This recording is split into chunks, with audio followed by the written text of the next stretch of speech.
Amma 7th anniversary Dhamaka offers. Shop 599, win 777 exclusive prizes. WhatsApp lo order cheyandi, gift pattandi.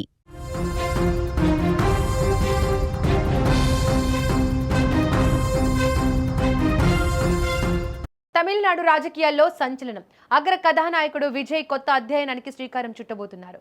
Tamilaga వేట్రి Kazhagam పార్టీని విజయ పథంలో నడిపించి assembly ఎన్నికల్లో ప్రభంజనం సృష్టించిన విజయ్ రేపు అనగా మే 7న ముఖ్యమంత్రిగా ప్రమాణ స్వీకారం చేయబోతున్నారు. ద్రవిడ రాజకీయాల కోటను బద్దలు కొట్టి ఒక కొత్త శక్తిగా ఎదిగిన విజయ్ ప్రస్థానం ఇప్పుడు దేశవ్యాప్తంగా చర్చనీయాంశమైంది.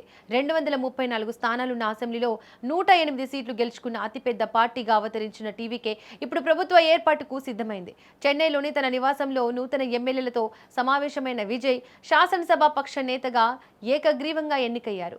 మే 7వ తేదీన అంటే రేపు ఆయనతో పాటు మరో 9 మంది మంత్రులు ప్రమాణ స్వీకారం చేసే అవకాశం ఉందని విశ్వసనీయ వర్గాలు చెబుతున్నాయి. గవర్నర్ను కలిసి విజయ్ త్వరలోనే ప్రభుత్వాన్ని ఏర్పాటు చేసేందుకు అనుమతి కోరనున్నారు.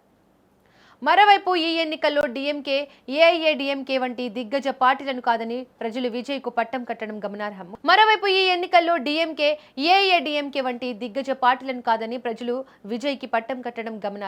ముఖ్యంగా యువ ఓటర్లు ఆయన వైపు నిలబడడం ఈ చారిత్రాత్మక విజయానికి ప్రధాన కారణమైంది. అయితే మ్యాజిక్ ఫిగర్ కు 10 సీట్ల దూరంలో నిలిచిన టీవీకే ప్రభుత్వ ఏర్పాటు కోసం కాంగ్రెస్, వామపక్షాలు, వీసీకే వంటి పార్టీల మద్దతు కోరింది.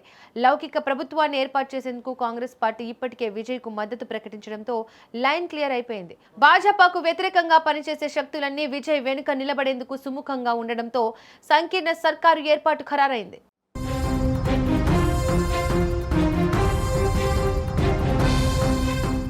తమిళనాడు రాజకీయాల్లో జయలలిత, కరుణానిధి యుగం ముగిసిన తర్వాత వచ్చిన భారీ పొలిటికల్ రీసెట్ గా దీన్ని విశ్లేషకులు అభివర్ణిస్తున్నారు. కేవలం సినిమా గ్లామర్ తోనే కాకుండా పక్కా ప్రణాళికతో క్షేత్రస్థాయిలోకి వెళ్లడం విజయ్ కు కలిసి వచ్చింది.